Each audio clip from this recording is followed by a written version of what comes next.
Bismillahirrahmanirrahim. Assalamualaikum warahmatullahi wabarakatuh. Nama saya Beraka Pratama, NPM 2021020003, kelas C, jurusan Hukum Tata Negara.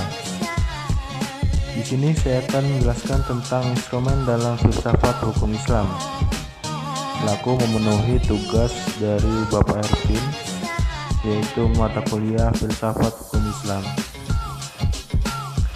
Pengertian filsafat hukum Islam dalam Dictionary of Philosophy berasal dari dua kata, yaitu philos dan sophia.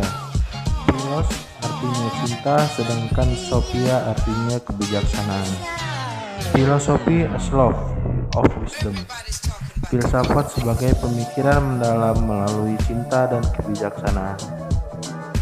Filsafat hukum adalah pengetahuan tentang pemikiran mendalam, sistematis, logis, dan radikal tentang berbagai aturan yang berlaku dalam kehidupan manusia, baik aturan bermasyarakat maupun aturan bernegara. Filsafat hukum Islam adalah pengetahuan tentang hakikat, rahasia, dan tujuan hukum Islam yang baik yang menyangkut materinya maupun proses penetapannya, atau filsafat yang digunakan untuk memancarkan, menguatkan, dan memelihara hukum Islam, sehingga sesuai dengan maksud dan tujuan Allah menetapkannya di muka bumi, yaitu untuk kesejahteraan umat manusia seluruhnya. Dengan filsafat ini, hukum Islam akan benar-benar cocok sepanjang masa.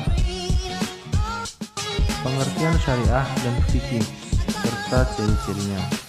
Makna harfiah syariah adalah jalan menuju sumber kehidupan. Syariat adalah rujukan tindakan umat Islam dalam beragama yang erat hubungannya dengan masalah kaidah, ibadah, dan muamalah. Secara etimologi, syariah berasal dari bahasa Arab syara', syara', syar'an, wa syari'atan, yang berarti jalan ke tempat akhir. Kata ini kemudian dikonotasikan oleh bangsa Arab dengan jalan yang lurus yang harus dituntut. Sedangkan menurut terminologi, syariat berarti jalan yang diterapkan Tuhan yang membuat manusia harus mengarahkan hidupnya untuk mewujudkan kehendak Tuhan agar hidupnya bahagia di dunia maupun di akhirat. Makna ini meliputi seluruh panggilan Allah kepada hambanya. Para Rasul menyampaikan kepada umatnya agar diamalkan di dalam kehidupan sehari-hari, baik dalam bentuk akidah, akhlak, muamalat, dan sebagainya.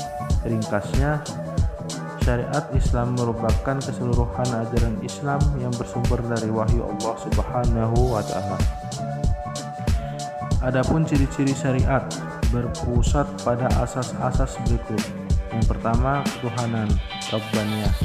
Yang kedua, universal, alamiah. Yang ketiga, menyeluruh, syumul. Yang keempat, asli dan abadi.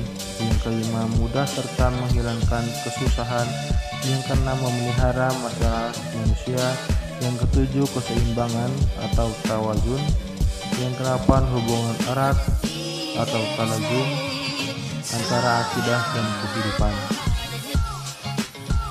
Pengertian fikih.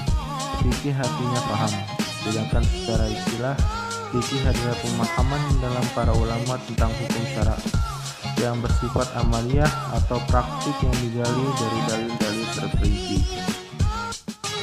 Fikih diartikan sebagai ilmu yang mengkaji syariat secara sistematis. Kata fikih bermakna faham al-asyisha al-daqiqah, paham yang mendalam, mengetahui paham terhadap pembicaraan orang lain atau mengetahui sesuatu dan memahami dengan baik. Sedangkan menurut istilah adalah hasil penjabaran taktis tentang hukum-hukum syariat yang berkaitan dengan perbuatan mukallaf yang diambil dari dalil-dalil terperinci.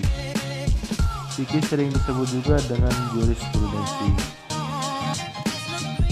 Pengertian tasyrik. Tasyrik adalah kata yang diambil dari lafaz syariah yang artinya jalan yang lurus. Secara terminologis, tasyrik oleh para fuqaha diartikan sebagai hukum-hukum yang ditetapkan oleh Allah bagi hamba-hambanya, yang diungkapkan melalui perantaran Rasulullah SAW agar manusia melaksanakan hukum-hukum tersebut atas dasar keimanan, baik hukum yang berkaitan dengan perbuatan badannya manusia maupun yang berkaitan dengan masalah akidah, akhlak dan budi pekerti. Syariah dalam pengertian itu dipetik kata tasri, yang artinya menciptakan undang-undang dan membuat kaidah-kaidah. Tasri dalam penghidupan sehari-hari adalah membuat undang-undang, baik undang-undang yang bersumber dari ajaran agama yang disebut dengan tasri samawi maupun dari perbuatan manusia dan hasil pikiran yang dinamakan dengan tasri wahyi. Pengertian di atas memberikan pemahaman bahwa tasri merupakan proses pembuatan undang-undang yang diambil dari syariat. Oleh karena itu, syariat yang diturunkan oleh Allah Subhanahu wa Ta'ala dan yang datang dari Nabi Muhammad SAW belum berarti telah menjadi tasri. Sebagainya tasri di dalamnya adalah substansi dari syariat Islam. Sekian penjelasan dari saya. Apabila ada kesalahan saya mohon maaf, pada Allah saya mohon ampun. Wassalamualaikum warahmatullahi wabarakatuh.